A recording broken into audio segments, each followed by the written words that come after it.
ndaba nkurabe.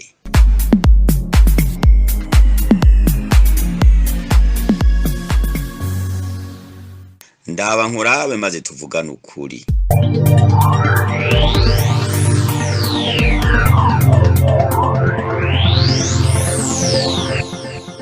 Ndaba nkurabe ni ikiganiro gifasha abanyagihugu kumenya ukuri kwinyegeje mu mvugo no mu ngendo z'ababarongoye.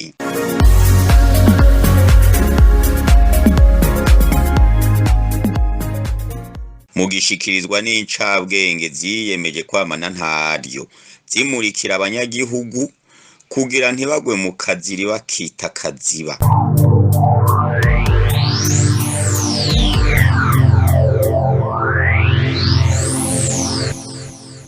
Ndaba nkurabe maze tuvibuja tuje ku murongo. Barundi kazi muri mu gihugu eka namwebwe muri kwishwi hariya iyo umwana ariranye na ntiyumve ndabaramukije. Sebastiano ntaho ngendera icegera c'umukuru w'umugabo w'inseruka rukambye CDP, nkaba kandi n'umusesanguzi w'insiguro zinyegeje mu majambo nk'uko mubimenyereye mu kiganiro ndaba nkurabe. Ikiganiro c'uno munsi nashatse ko tworabira hamwe iri rivuga kunyaga. Ndaba nkurabe.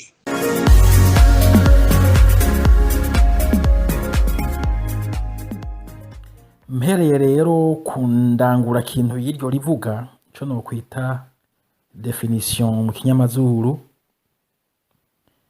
Kunyaga bivuga kwaki kintu umuntu witwaje igihagararo gikomeye igikomoka ku butegetsi ufise.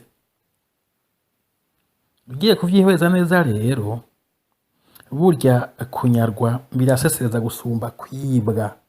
Mutigute umusuma mu kukwambura yakoresha ingufu mvamubiri atari izo ahabwa n'igihagararo akura ku butegetsi afise.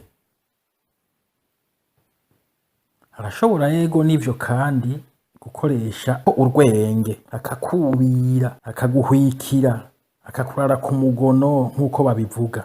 Bivuga rero yuko umusuma mu kukwiba kenshi aranagerageza agakora ibishoboka vyose ku buryo utomenya yuko ari we yakwivye. Umunyazi wewe suko abigenza, ayo magendera yose ntayajamwo, agusahura riva, akagagazo, amenya, bimwe bita ngo wanse wangare. Wumvise rero canke usomye ijambo kunyaga, akarangasiguro gaca karandamuka mu bwenge ubwo nyene, novuga yuko ari ni indenzarugero y'ubutegetsi, co no kwita mu kinyamazuru abus du pouvoir ou de l'autorité. Kunyaga rero no gusahura ahantu honyine jewe numva bitandukaniye n'ababikora. Kera umwami agutwaye inka kumva izi canke ziriya, erega ntibavuga ngo yagusahuye canke ngo yakwivye, ngo yakunyonoye, ngo yagutwaye inka. Oya, bavuga ko yakunyaze.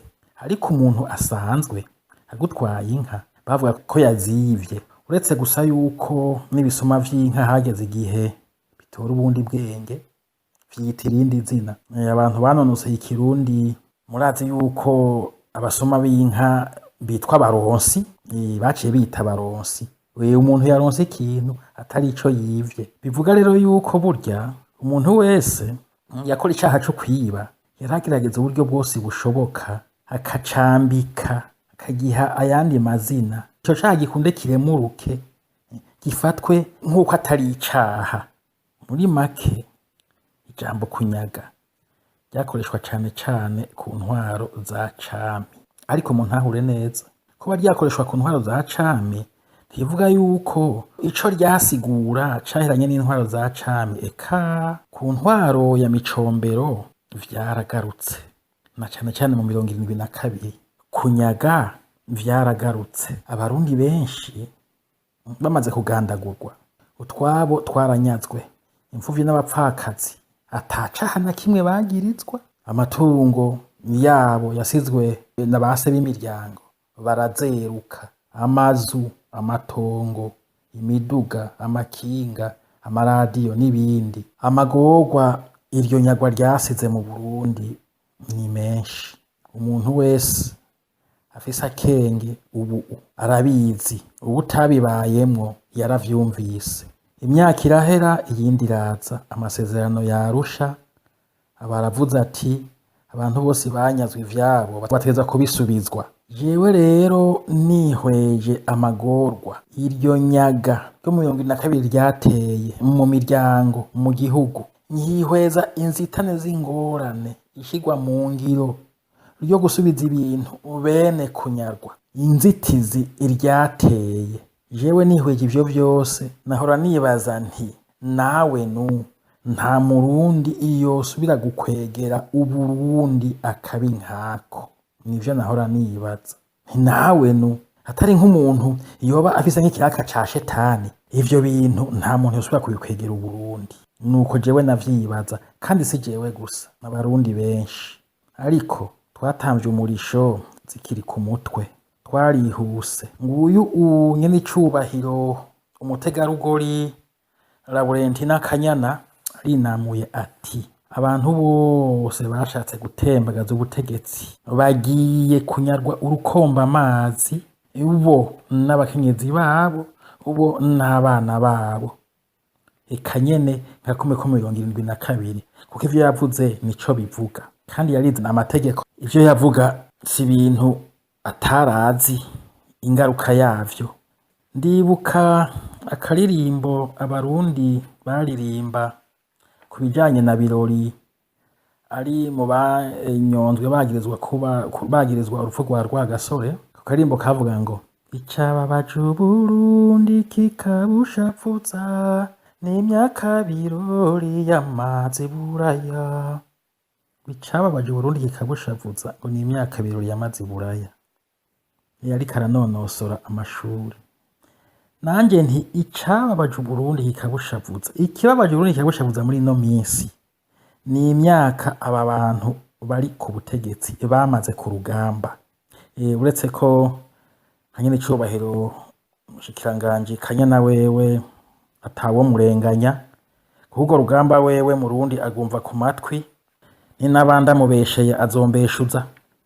Ikindi gusa novuga kibabaje muri bino bintu vy'irinyagwa, inyagwa ubona risa n'2022 nk'igiharo n'igiharagi, nukubona iyo ngingo yafashwe n'umupfasoni. Uburya n'ubutateye igise ntiyoyogwa yuko kuba umupfakazi hanyuma ukongera ukangara impfuvyi, n'ubutateye igise ntiyoyogwa yuko bibabaza.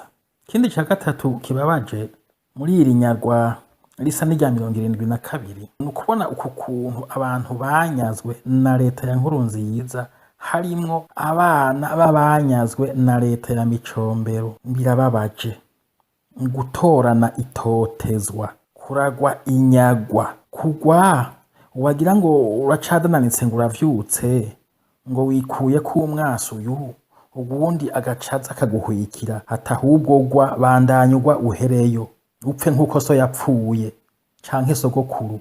Nuko bimeze.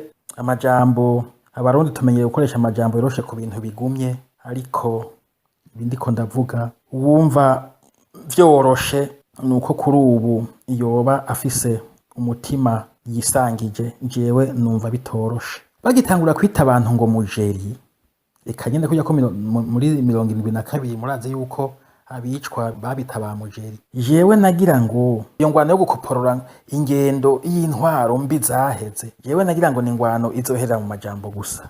None raba bivuye mu mashi bigiye mu migere gusa. Akantu ibintu vyo kunyaga vy'ubu bitandukaniye n'ivyo 72 nuko 72 hanyazwa abahutu, ubu naho nuruhekane, nuruhojojo, nuruhekane. Ico mwomenya barundi kazi bantu mu nyumva, ibituma bimwe vyama bivyara ingaruka zimwe, kandi ngo imbuto itewe niyimera. Giti c'umucungwe nticama mufe. Hanyuma burya iminsi ntiyibagira. Iminsi kandi nimba mutari mubizi canke mutarabibona neza, iminsi hajya nirubura kigongwe. Iminsi ntibabarira umuntu kucaha yakoze, ni ibintu maze kubona. Ukoze ikibuno munsi hari naho utaba ukicibuka, utibuka n'uwo wagikoreye.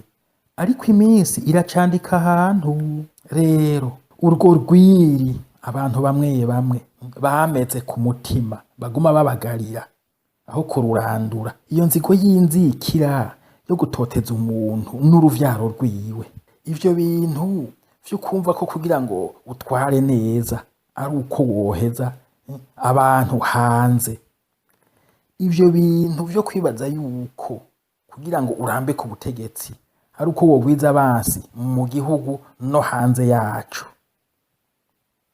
ivyo bintu umuntu yababwiye yuko bifise akamaro bizobafasha gushaka guco mwipfuza ninde? Ivyo bintu vyo gupfunga abantu ugaca ubasanga mu gasho uti ehe rero uti ni munsinyire mwemeze yuko n'abatambukanyi banyu n'abana banyu nivyo ivyo mwasize yo batunze navyo yenda bitwaye hama bapfe bangara. Ivyo bintu umuntu yababwiye yuko bishobora gufasha igihugu canke gufasha namwebwe nyene gufasha n'uruvyaro rwanyu ninde? Bantu muriko murakora ivyo bintu ndabasavye mumbwire, jewe aho ubwenge bwanje bugera, ubwenge bwanje buke bugera, mbona ko ivyo bintu ata bwenge bwinshi muriko murabikorana. Nimba mbeshe ntaco, iminsi yo ntibesha izombeshuza. Kunyaga abantu maze ukabagira imbwa bahora ari abantu bikakunezera, ngubwo Burundi. Nuko rero batware namwe batwarwa, banyazi eka namwebwe banyarwa, barundi kazi muhiriwe muri mu gihugu, mugihiririwemwo eka namwebwe mukigorewemwo, baderegiteri b'ubusho namwebwe bafungwa, bantu mutuma abantu bahunga namwebwe muhangiwe hariya mu mahano ya za Mahama, abatekejwe muri za Mutenderi za Nyarugusu n'ahandi. Ndangije kino kiganiro ndabipfuriza mwese kuroranirwa, nkabipfuriza kandi ico mwese mwipfuriza namwe abandi, ico mwebwe mwipfuriza abandi nanje nico ndabifurije. Nkaba kandi ntogenda ntabibukije yuko ico muriko murakorera abandi uno munsi ari naco namwe ejo muzokorerwa. Naho ubutaha, Imana ibazigame. Ndaba nkurabe.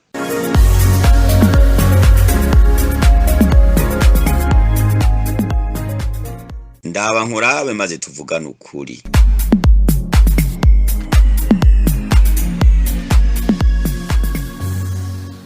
Muhejeje kumviriza ikiganiro Ndaba nkurabe.